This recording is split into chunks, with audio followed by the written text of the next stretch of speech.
I guess it's time to dredge even deeper into the abyss of Half-Life 2 discussion. So these are just some random thoughts about Half-Life 2, though I'm stringing them together with the theme of how Half-Life 2 has stayed relevant despite being about 20 years old.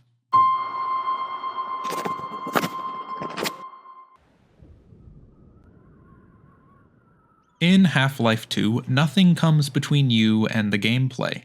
Video games have changed a lot since Half-Life 2's release in 2004, and honestly, much of what's been added to your average AAA game these days is simply bloat. I guess tastes have changed over time, and I'm sure you can find counterexamples, but for me nothing beats the simplicity of Half-Life 2's gameplay. For example, something I love about Half-Life 2 is its lack of some kind of weapon or skill progression system.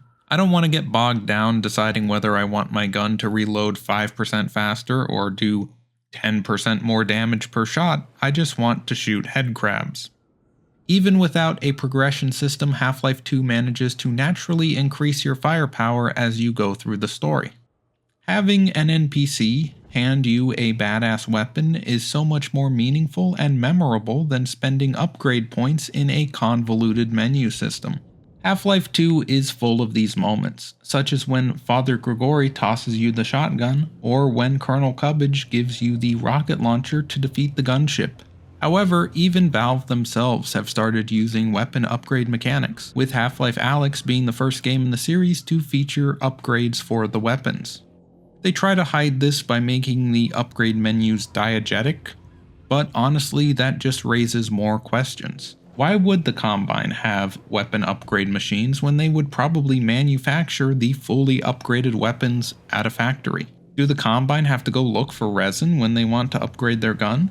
And why did they design a minigame for people trying to hack into their fabricators?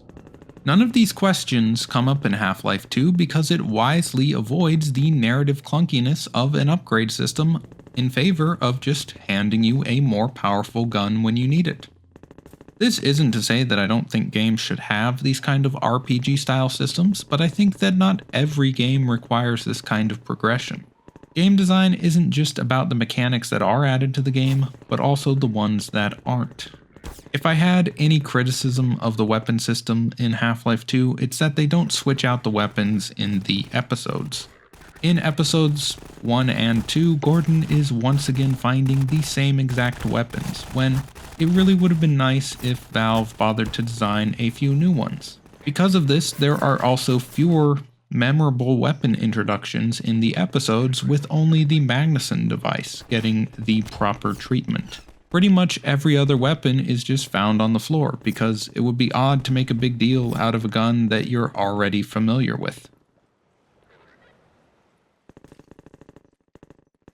There's almost nothing in Half-Life 2 that gets in the way of immersion. Cutscenes are not used in favor of letting you follow conversations naturally, or do parkour around the room until the characters finally shut up and open the door.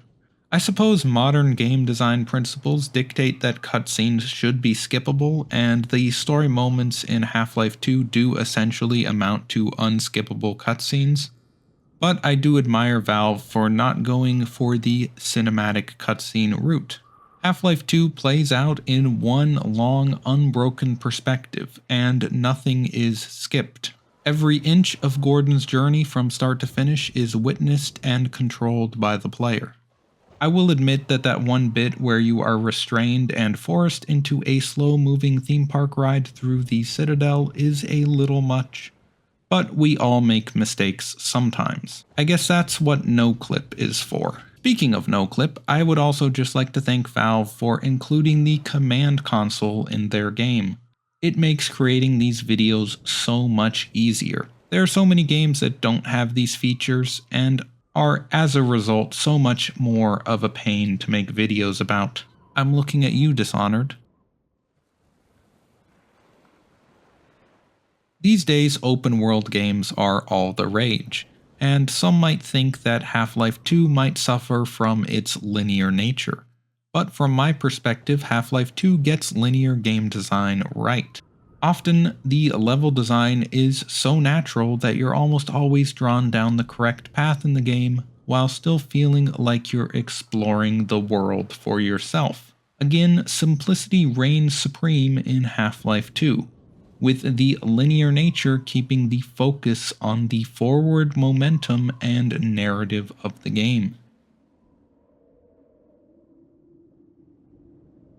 Something I've noticed about the series as a whole is how it's settled into familiarity since Half-Life 2.